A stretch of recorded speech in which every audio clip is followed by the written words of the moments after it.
મિત્રો, પવિત્ર બાઇબલના વચનો તો ઈશ્વરના જીવંત શબ્દો છે. તેમાં આપણા જીવનને માટે ઉત્તમ સલાહ, દોરવણી, ઠપકો અને ઉત્તેજન છે. જો તમારા જીવનમાં તમે શૈતાનને હરાવવા માગો છો તો આ વચનને દરરોજ વાંચો. શું તમે નિયમિત રીતે બાઇબલનું વાંચન કરો છો?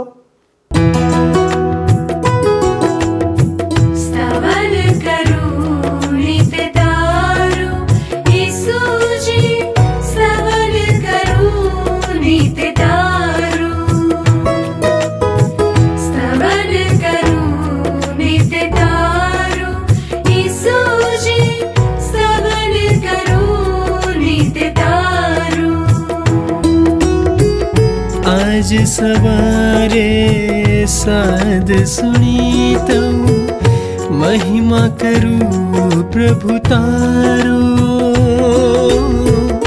महिमा करूं प्रभु तारो, स्तवन करूं नित तारो.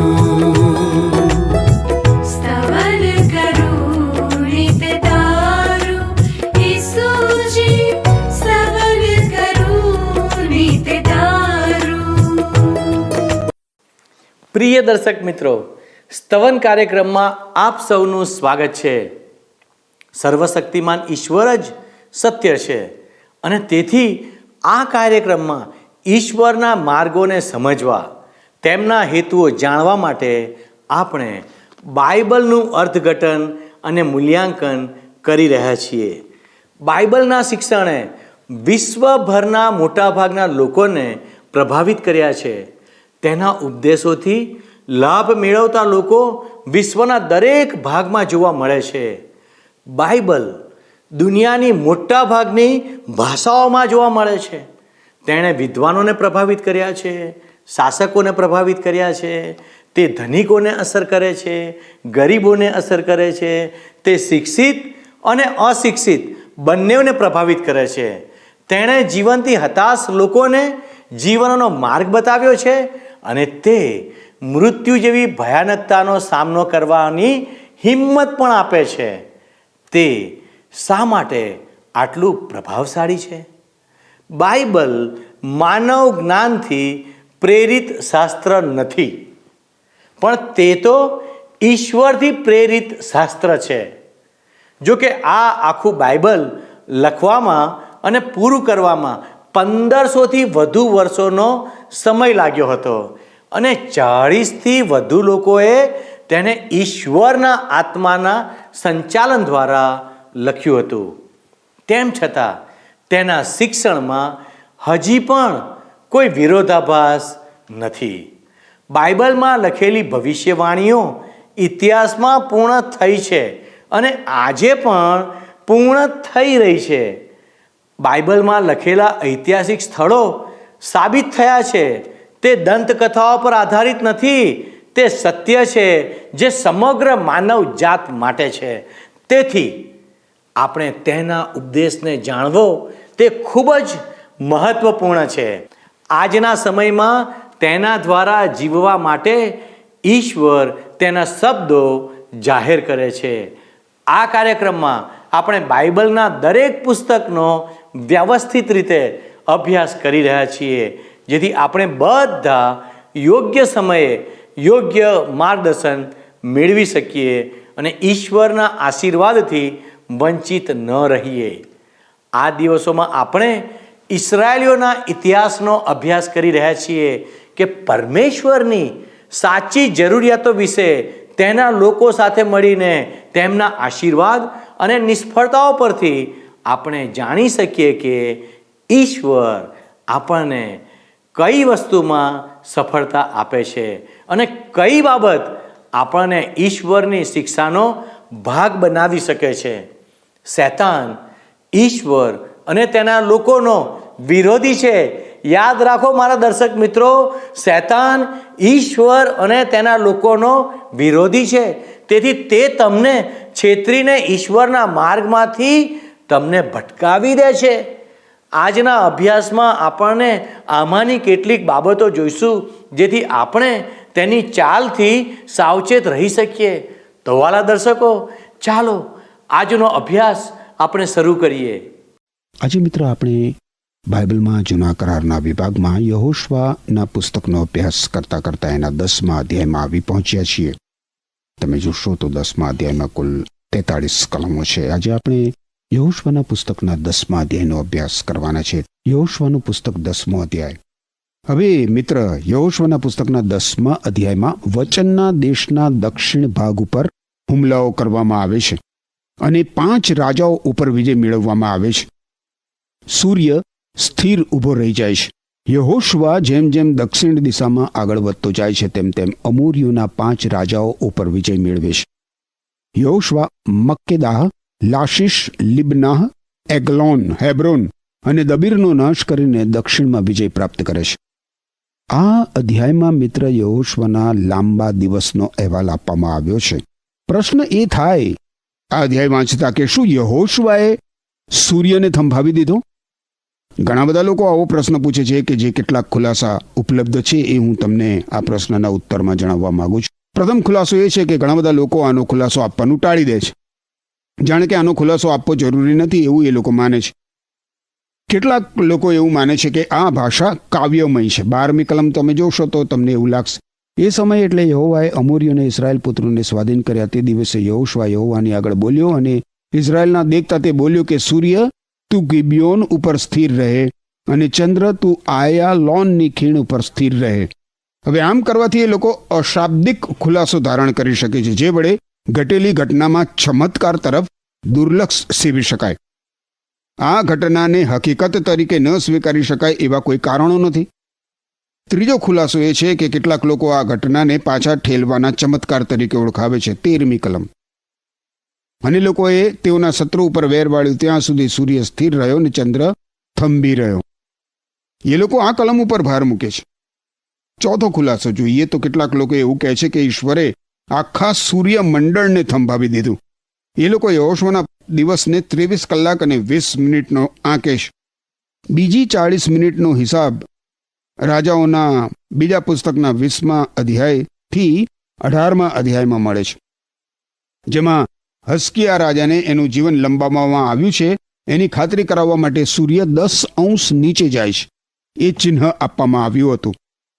5મો ખુલાસો એવો છે, કેટલાક લોકો એવું કહે છે કે ઈશ્વરે સૂર્યને પ્રકાશ તો બંધ કરીને કાળો પાડી દીધો. યહોશવાએ આખી રાત પોતાના લશ્કરને આગળ વધારીને 40 માઇલની મજલ કાપી શત્રુ પર પાછળની બાજુએથી હુમલો કર્યો. એમના ઉપર એકાએક આવી પડ્યા. હવે એ જુલાઈ મહિનો હતો, ભારે ગરમીનો સમય. હવે યહોશવાને ગરમી જોઈતી નહોતી. છઠ્ઠો ખુલાસો એ છે કે સૌથી શ્રેષ્ઠ ખુલાસો જે લાગે છે એ કે આ ઘટના ગણનાના પુસ્તકના 4થા અધ્યાય અને 5મા અધ્યાયના સંમિશ્રણ સમાન હતી. યહોશવાને વધારે પ્રકાશની જરૂર હતી અને ઓછી ગરમીની જરૂર હતી. ઈશ્વરે કરાના વાવાઝોડા દ્વારા સૂર્યને ઢાંકી દીધો. ઈશ્વરે પૃથ્વીની ગતિ ધીમી કરી દીધી. 12મી કલમ. તે સમય એટલે યહોવાએ અમોરીઓને ઇસ્રાયેલ પુત્રોને સ્વાધીન કર્યા. તે દિવસે યહોશવા યહોવાની આગળ બોલ્યો અને ઇઝરાયેલના દેખતા તે બોલ્યો કે સૂર્ય તું ગિબિયોન ઉપર સ્થિર રહે અને ચંદ્ર તું આયલોનની ખીણ ઉપર સ્થિર રહે. હવે ગિબિયોન ઉપર એ શબ્દો સૂચવે છે કે સૂર્ય સીધો ગિબિયોન ઉપર રહ્યો, ગિબિયોનના 2 ભાગ કરતો હોય એ રીતે, અને ચંદ્ર આયલોનની ખીણમાં આથમી રહ્યો હતો. આ તો એક અદ્ભુત ચમત્કાર હતો મિત્ર. યહોશવાના પુસ્તકના 10મા અધ્યાયની પાશ્ચાત ભૂમિકામાં યહોશવાએ ગિબિયોન વાસીઓ સાથે જે કોલ કરાર કર્યો એ છે મિત્ર.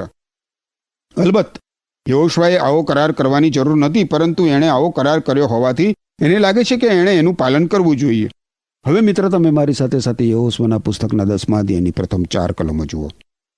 હવે એમ થયું કે યરૂશાલેમના રાજા અદોની સેદેકે સાંભળ્યું કે યહોશવાએ આઈ કબજે કરીને તેનો નાશ કર્યો છે, અને જેમ તેણે યરેખોને ને તેના રાજાને કર્યું હતું તેમ આઈને અને તેના રાજાને પણ કર્યું છે, અને ગિબિયોનના રહેવાસીઓ ઇઝરાયેલની સાથે સલાહ કરીને તેઓની ભેગા રહે છે.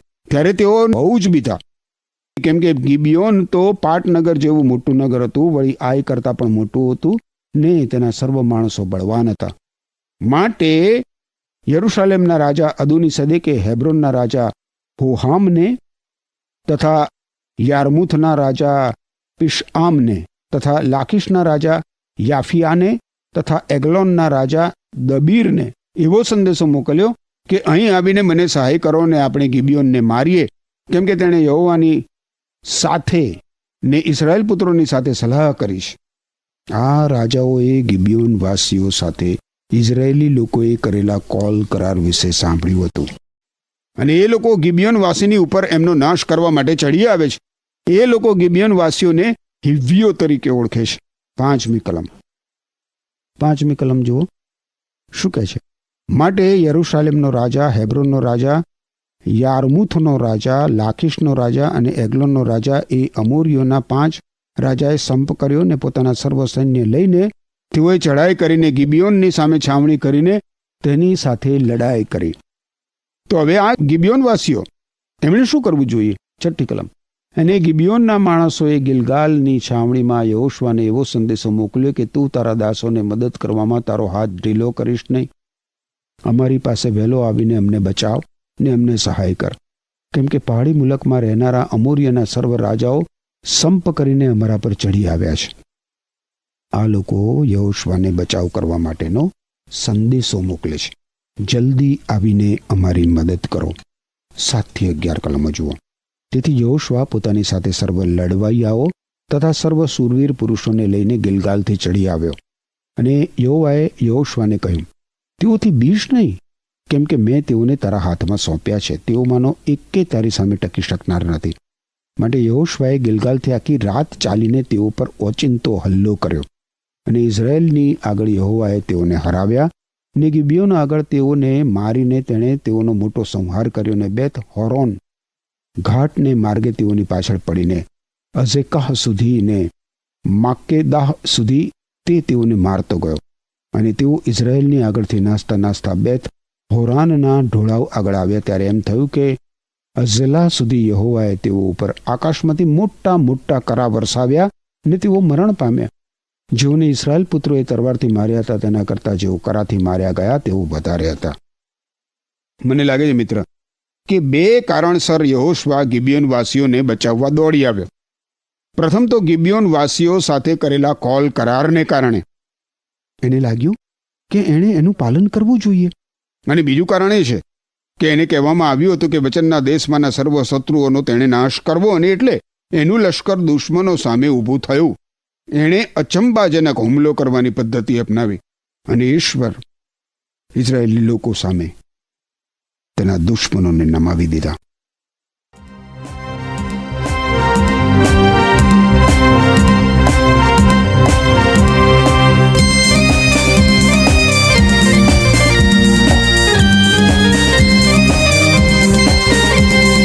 આપણે યહોવાની આગળ ગાઈએ, તારણના ખડકની આગળ હર્ષનાદ કરીએ.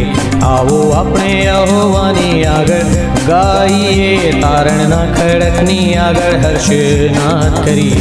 ઉપકાર સ્તુતિ સાથે તેની હજુરમાં આવીએ, ગીતોથી તેની આગળ હર્ષનાદ કરીએ. ઉપકાર સ્તુતિ સાથે તેની હજુરમાં આવીએ, ગીતોથી તેની આગળ હર્ષનાદ કરીએ. આવો આપણે યહોવાની આગળ ગાઈએ, તારણના ખડકની આગળ હર્ષનાદ કરીએ. આવો આપણે યહોવાની આગળ ગાઈએ.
સમુદ્ર તેનો છે, તેણે તે બનાવ્યો, અને તેના હાથોએ કોરી ભૂમિ રચી. સમુદ્ર તેનો છે, તેણે તે બનાવ્યો, અને તેના હાથોએ કોરી ભૂમિ રચી.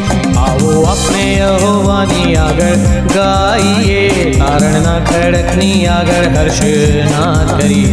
આવો આપણે યહોવાની આગળ ગાઈએ.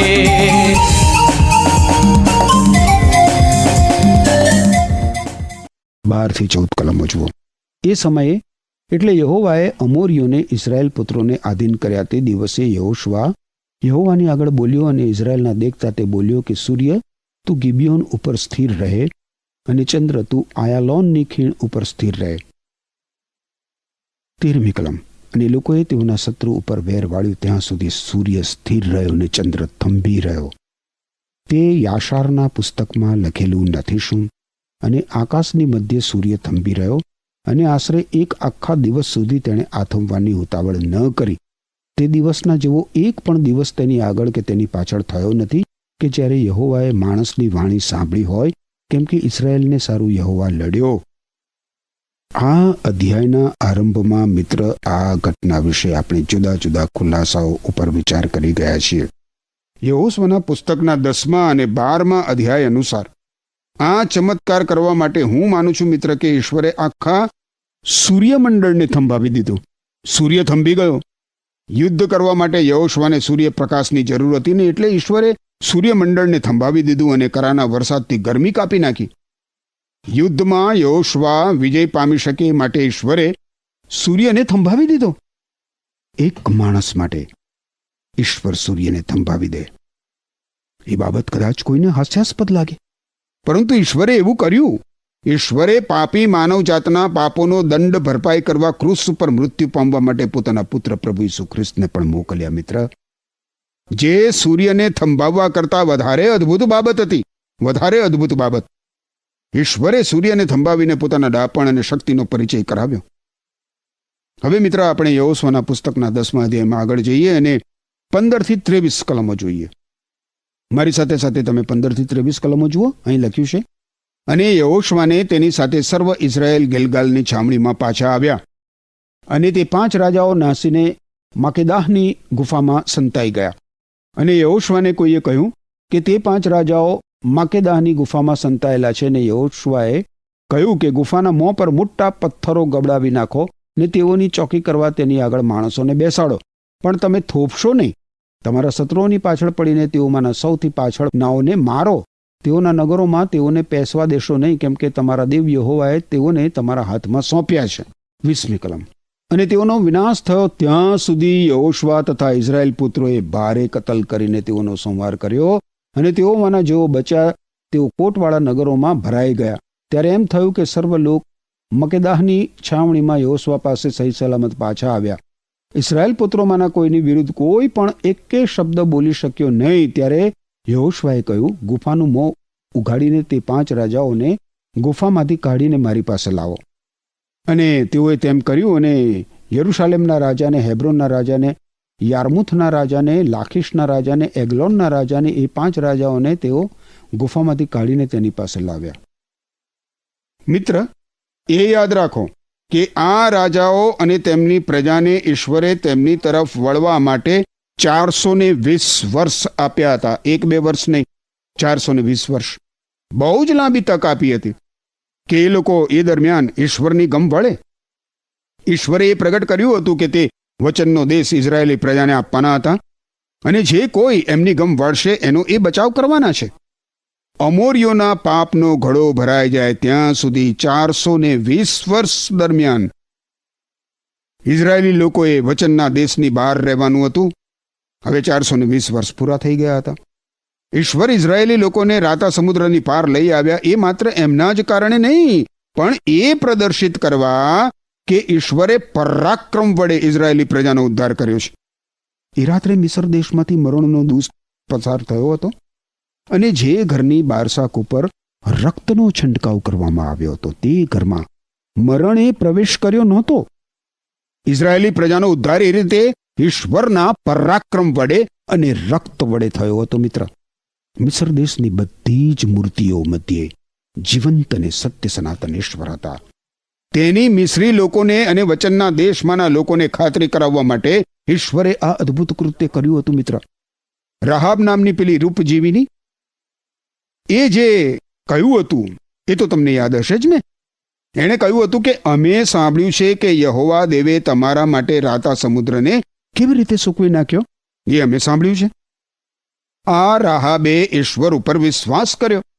હવે જો એ મહિલા વિશ્વાસ કરી શકે તો પછી અન્ય કોઈ પણ વ્યક્તિ ઈશ્વર ઉપર વિશ્વાસ કરી જ કરી શકે ને. અને એમ છતાં પોતાનું જીવન ગુમાવનાર આ લોકો એ ઈશ્વર ઉપર વિશ્વાસ કર્યો નહીં. એમણે ઈશ્વરની દયાને ઠુકરાવી દીધી અને એમના ઉપર ઈશ્વરનો ન્યાય ચુકાદો આવી પડ્યો. મિત્ર, ઈશ્વરનો સંદેશ કદી બદલાયો નથી. ઈશ્વર માનવ જાતને પ્રેમ કરે છે. ઈશ્વર તમને પ્રેમ કરે છે મિત્ર. અને એટલે તો તમારા માટે ઈશ્વરે પોતાના એકના એક પુત્ર પ્રભુ ઈસુ ખ્રિસ્તને અર્પી દીધા. જો તમે પ્રભુ ઈસુ ખ્રિસ્ત પર વિશ્વાસ કરશો તો તમારો નાશ થશે નહીં. હવે તમે 24 થી 26 કલમો આગળ જુઓ. યહોશુવાનું પુસ્તક 10મો અધ્યાય.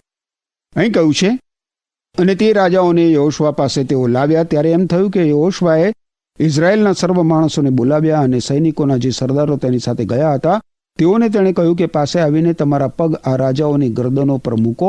અને તેઓએ પાસે આવીને પોતાના પગ તેઓની ગરદનો પર મૂક્યા. અને યહોશુઆએ તેઓને કહ્યું કે બીશો નહીં તથા ગભરાશો નહીં, બળવાન થાવ નહીં, હિંમત રાખો, કેમ કે જે શત્રુ સાથે તમે લડશો તે સર્વને યહોવા એમ જ કરશે.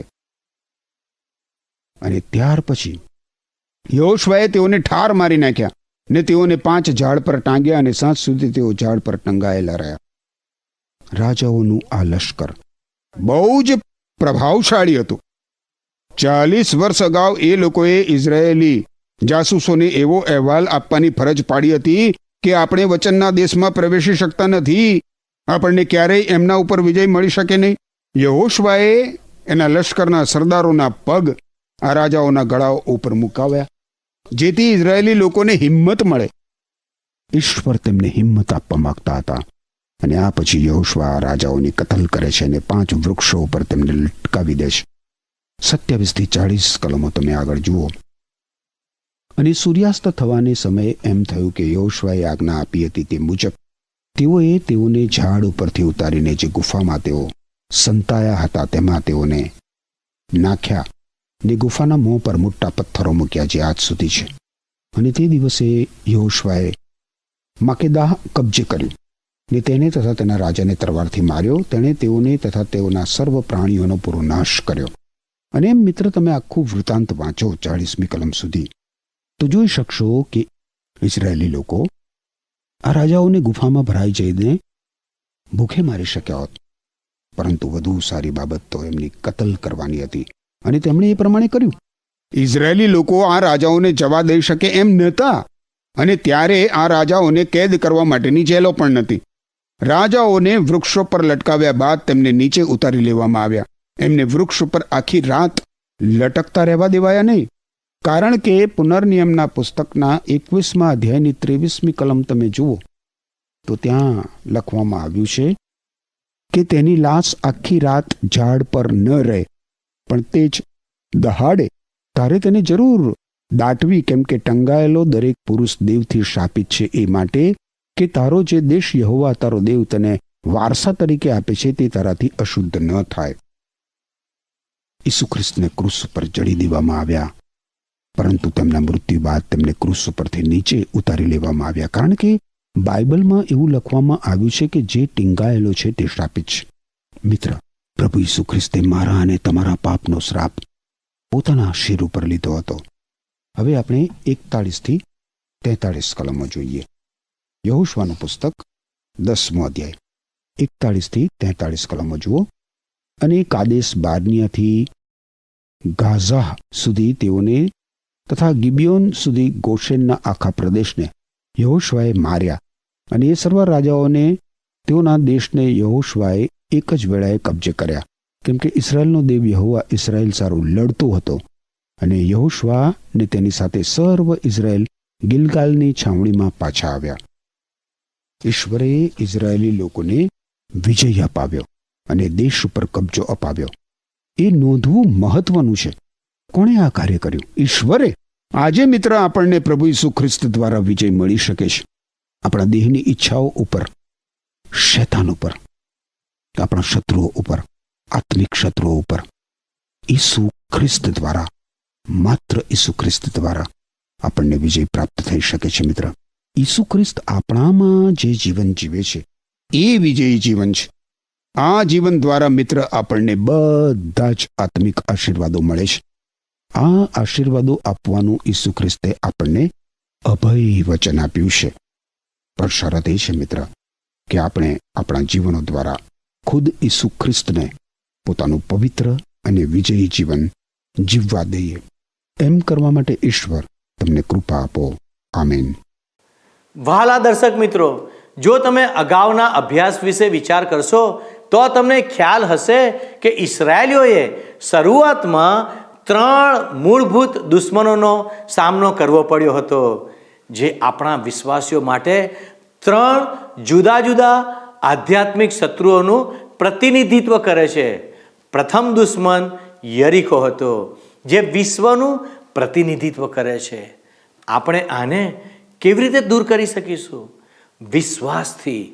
પછી તેણે તે શહેરનો સામનો કર્યો જે શરીરનું પ્રતિનિધિત્વ કરે છે. તમે દેહને કેવી રીતે જીતી શકશો?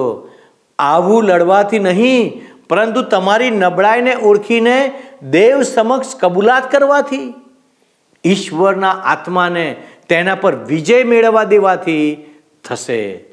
ત્રીજો દુશ્મન ગિબિયોનના લોકો છે, જે આપણા માટે રાક્ષસનું અથવા શૈતાનનું પ્રતિનિધિત્વ કરે છે.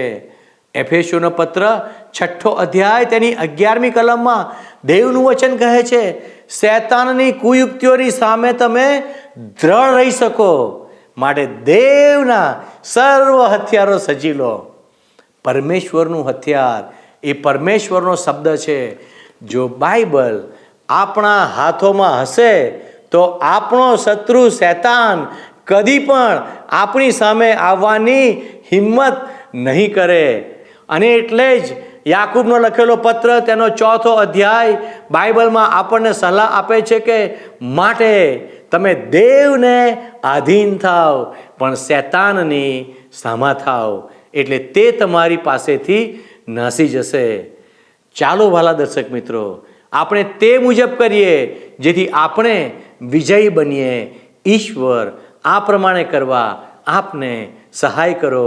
આમેન. મિત્રો, ગત કાર્યક્રમના પ્રશ્નનો જવાબ છે દેહ ઉપર. આજનો પ્રશ્ન છે, કયા નગર ઉપર સૂર્ય થંભી ગયો?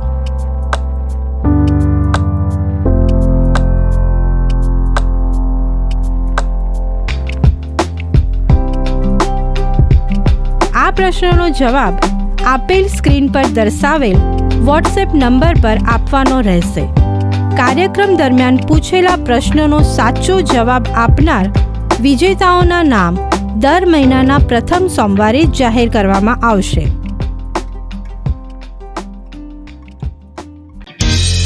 શું તમને આ કાર્યક્રમ ગમ્યો? અત્યારે જ અમને મિસ કોલ કરો.